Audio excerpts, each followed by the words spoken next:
نجمہ علی کراچی، اگر رمضان ہمیں اللہ کے قریب لاتا ہے تو عید کے بعد ہم اس قرب سے دور کیوں ہو جاتے ہیں؟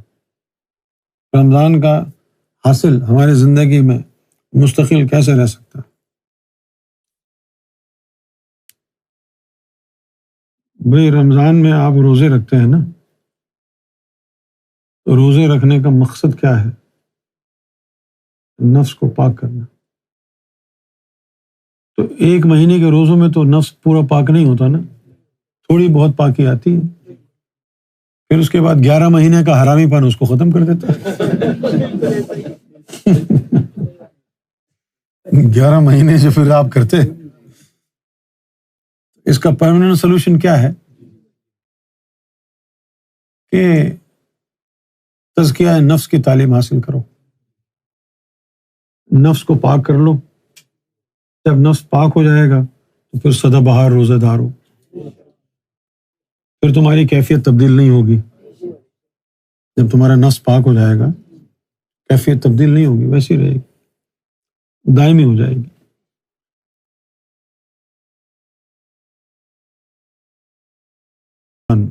بنگلور، انڈیا۔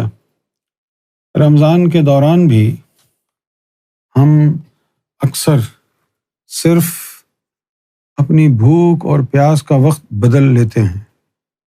سحری اور افطار میں اتنے چسکے اور لوازمات شامل کر لیتے ہیں کہ نفس پوری طرح مطمئن ہو جاتا ہے۔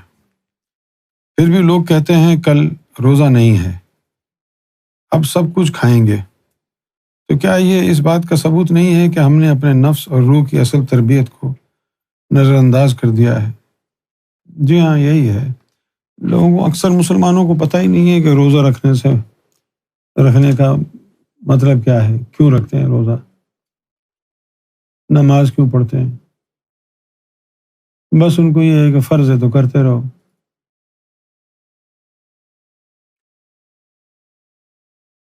اللہ تعالیٰ کو تو کوئی فائدہ نہیں ہے اس سے آپ نماز پڑھیں، روزہ رکھیں، آپ کو فائدہ ہے۔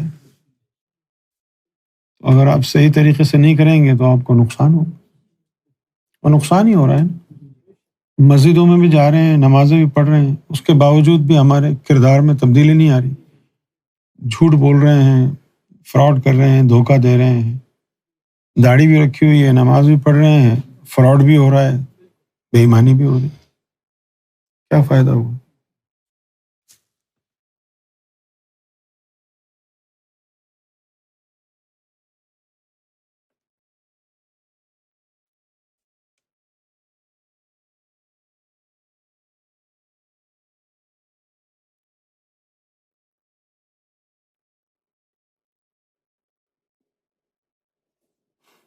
عائشہ بانو، حیدرآباد۔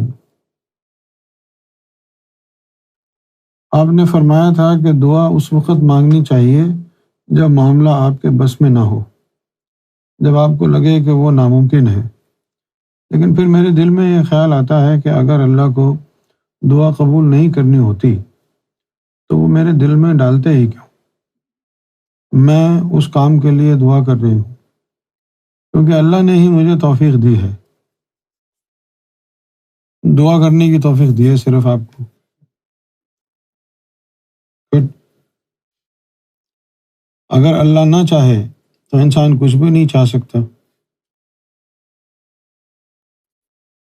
اس بات کو آپ نے سمجھا نہیں ہے، غلط ہے یہ بات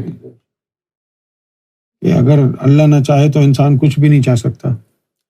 تو اب یہ جو دنیا بھر میں ریپ ہو رہے ہیں، چوری چکاری ڈاکے ہو رہے ہیں، تم چاہ رہے ہو تو کر رہے ہو، تم اللہ پر الزام ڈال رہے ہو کہ اللہ نے چاہا اس لیے میں نے ریپ کیا، اللہ نے چاہا اس لیے میں نے کسی کو مارا۔ آپ سمجھے نہیں ہیں اس بات کو۔ جو اللہ چاہے گا وہ ہوگا، کہاں کی بات کہاں ملا رہے ہیں۔ اللہ نے آپ کو آوارہ چھوڑ دیا ہے اس دنیا میں، دیکھنا چاہتا ہے کہ اب آپ اپنے تئیں کیا کرتے ہیں۔ یہ نہیں ہے کہ آپ اللہ کے اوپر ڈال دیں کہ جی اللہ کی مرضی کے بغیر تو پتہ بھی نہیں ہل سکتا ہے، تو جو میں نے چوری چکاری ڈاکے ڈالے ہیں وہ اللہ کی مرضی سے ڈالے۔ یہ شیطان کی جو ہے وہ پڑھائی ہوئی پٹی ہے۔ اور پھر یہ کہنا کہ میرے دل میں جو خیال آیا وہ اللہ کی توفیق سے آیا۔ اللہ کی توفیق سے خیالات تھوڑی آتے ہیں۔ سب سے پہلی بات تو یہ ہے کہ عائشہ بی بی آپ کو معلوم ہی نہیں ہے توفیق کا مطلب کیا ہے۔ توفیق کا مطلب ہے سمجھدار بنانا، فقہ سے نکلا ہے نا، فقہ کا مطلب ہے سمجھ، انڈرسٹینڈنگ، دین کو سمجھنے والا اس کو فقیہ کہتے ہیں۔ اب اگر اپنے خیالات کو آپ اللہ کی توفیق سمجھیں گے تو پھر وسوسے کہاں جائیں گے؟ وسوسے تو شیطان ڈالتا ہے اور کچھ شیطان نما انسان ڈالتے ہیں، آپ اس کو بھی اللہ کی توفیق سمجھیں گے۔ تمیز کیسے کریں گے کہ کون سا آپ کو خیال اللہ کی طرف سے آیا ہے، کون سا ابلیس کی طرف سے، شیطان کی طرف سے آیا ہے؟ تو یہ ساری باتیں جو آپ فرما رہی ہیں یہ مس انڈرسٹینڈنگ ہے۔ اب بات یہاں آ کر کے رک جاتی ہے کہ اللہ یہ دعا قبول نہیں کرنا چاہتے تو مجھے مانگنے کی توفیق ہی نہ دیتے۔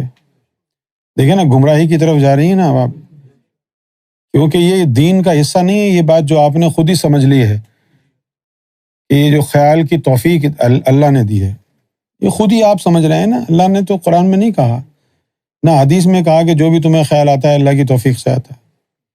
یہ تمہاری اپنی ہی انڈرسٹینڈنگ ہے، یہ آپ نے خود ہی ڈیولپ کی ہے۔ اور پھر یہ کہ جب اللہ نے توفیق دی اور مجھے خیال دیا دعا کرنے کا، تو پھر دعا قبول کیوں نہیں کی؟ اب اللہ تعالیٰ کے بارے میں بدگمان ہو جائیں گے کہ اگر اللہ یہ دعا قبول نہیں کرنا چاہتے ہیں تو مجھے مانگنے کی توفیق ہی نہ دیتے۔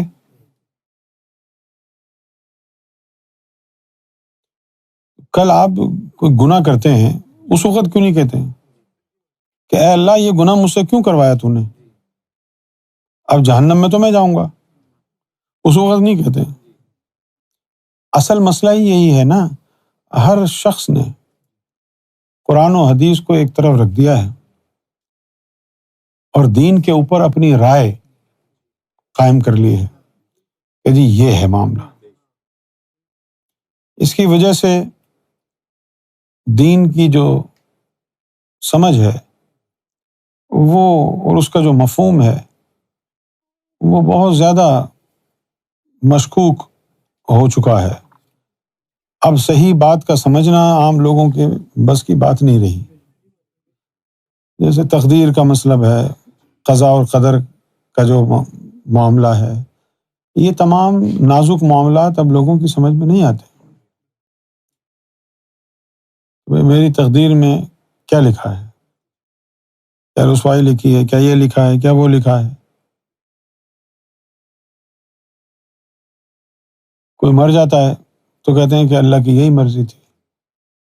بھئی آپ کو کس نے کہہ دیا اللہ کی یہ مرضی تھی؟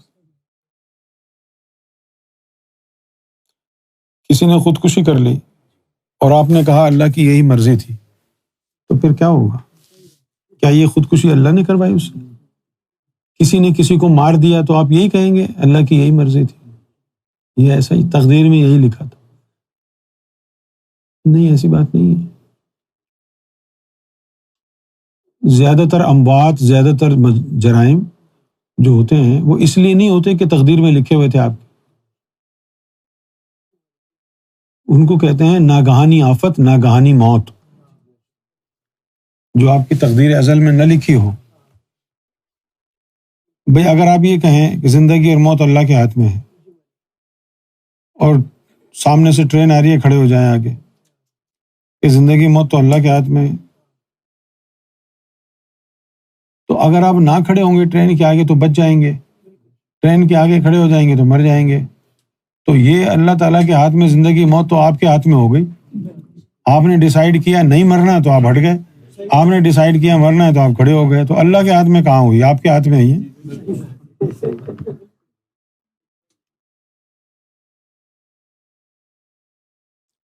تقدیر دو قسم کی ہوتی ہے، ایک تقدیر ازل ہوتی ہے، ایک تقدیر معلق ہوتی ہے۔ تقدیر معلق جو ہے اس کے اندر یہ ہے کہ سامنے سے کوئی ناگہانی آفت آ رہی ہے تو اپنے آپ کو بچاؤ.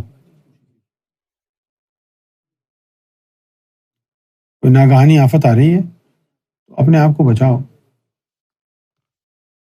اسی لیے آپ نے دیکھا ہوگا بڑے بڑے انبیاء کرام نے، بڑے بڑے اولیاء کرام نے اب دوائی بھی کھائی بیماری پر، ہے نا. جب شفا دینے والا اللہ ہے تو ان کو دوائی کھانے کی کیا ضرورت ہے؟ اللہ ویسے ہی دے دیتا. شفا نہیں دینی یہ بھی نہیں پتا آپ کو، اللہ نے شفا دینی ہے یہ بھی نہیں پتا آپ کو. دوائی کھائیں گے تو پتہ چلے گا نا. جہاں تک خوشی کا تعلق ہے نا، تو خوشی انسان کو تب ہوتی ہے جب اس کا نفس پاک ہو جائے.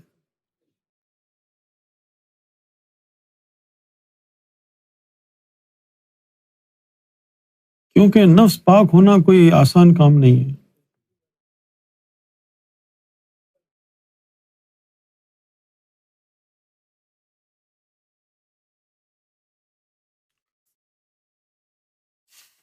سارا سال بھی روزہ رکھیں تو آسان ہے، نفس کو پاک کرنا آسان نہیں ہے.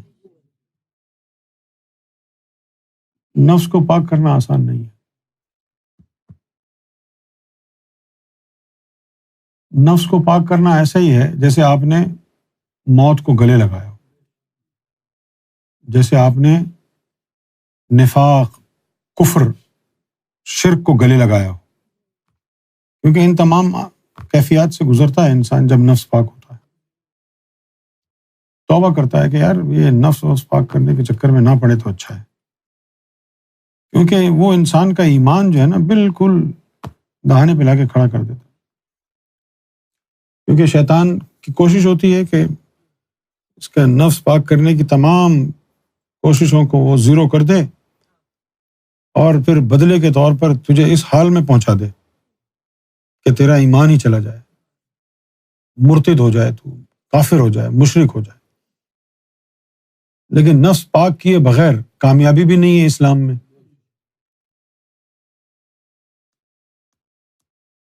قد افلح من زکاہا وقد خاب من دساہا، ہے نا. لیکن اس کی پرواہ نہیں ہے مسلمانوں کو. بس یہ عید اور بقرعید یہ فیسٹیوٹی ہے،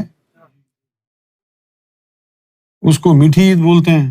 شیر خورما بنتا ہے نا صبح صبح، اس لیے اس کو میٹھی عید بولتے ہیں.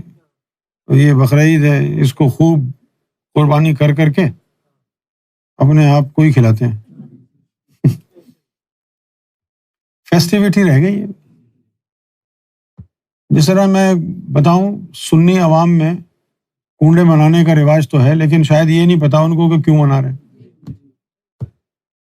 وہ حلوہ اور جو ٹکیاں ہوتی ہیں سارا فیض انہی میں ہے شاید ان کے مطابق. ہم رسومات میں کھوئے ہوئے ہیں.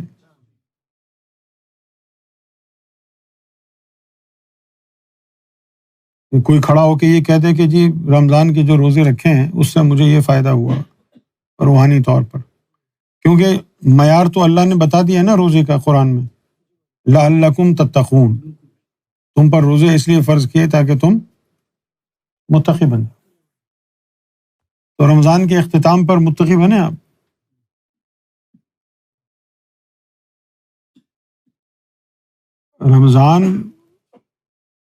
رمضان کا نفس کو پاک کرنے میں مدد کرنا یہ اللہ کا منصوبہ ہے. اور پھر اس کے ساتھ ساتھ رمضان کے آخری عشرے میں اللہ تعالیٰ نے آپ کو ایک رات سے نوازا ہے، اس کو لیلۃ القدر کہتے ہیں. انا انزلناہ فی لیلۃ القدر، لیلۃ القدر وما ادراک ما لیلۃ القدر خیر من الف شہر، 1000 مہینوں سے افضل. 1000 مہینوں سے افضل اگر آپ کو مل گئی تو پھر آپ کا حال کیا ہونا چاہیے. آپ تو رمضان سے پہلے بھی وہی کنجر تھے، بعد میں بھی بڑے کنجر بن گئے.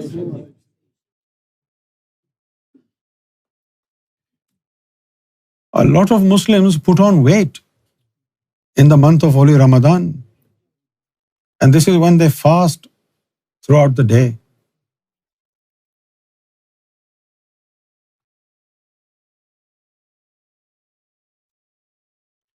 کتنی غلط فہمی رہی ہمارے روحانی حلقے میں کہ وہ یہ سمجھتے رہے کہ شب قدر کو جو خاص روح آتی ہے وہ حضور کی ذات ہے.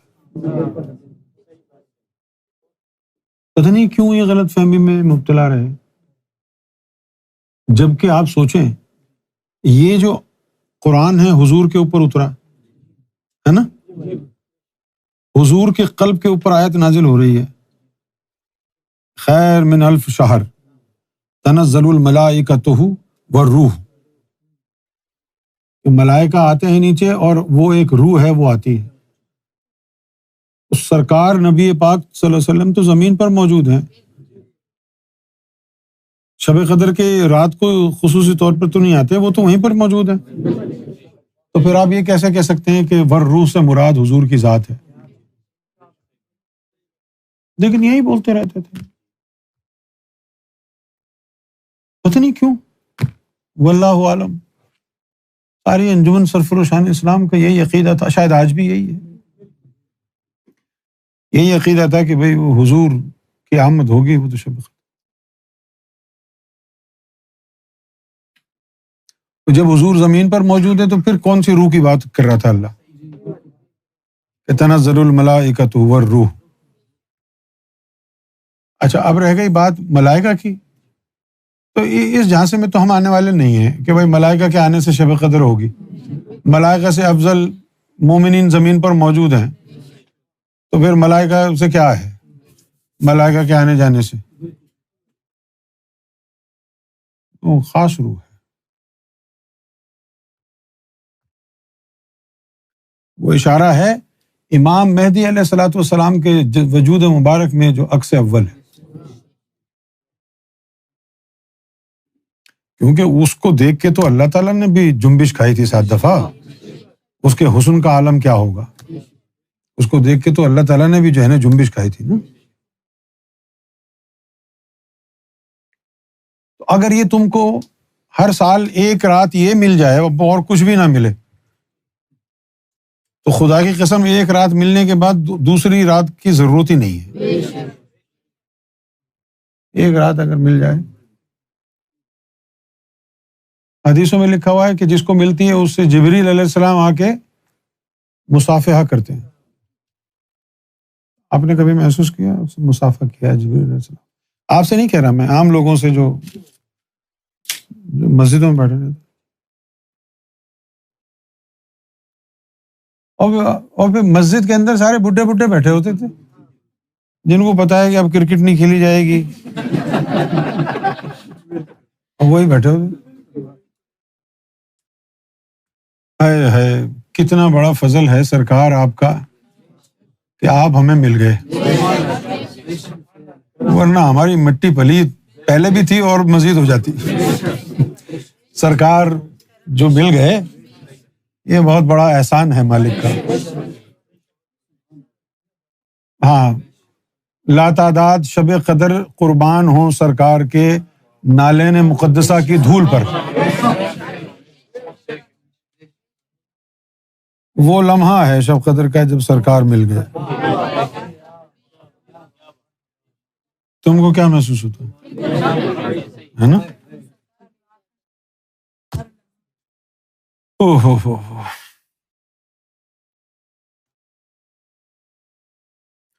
اور یہ بھی فرمایا سلام ہی حتی مطلع الفجر، اس وقت تک تمہارا ساتھ دیں گے جب تک رحمان جاگ نہیں اٹھتا. یہی مطلب ہے.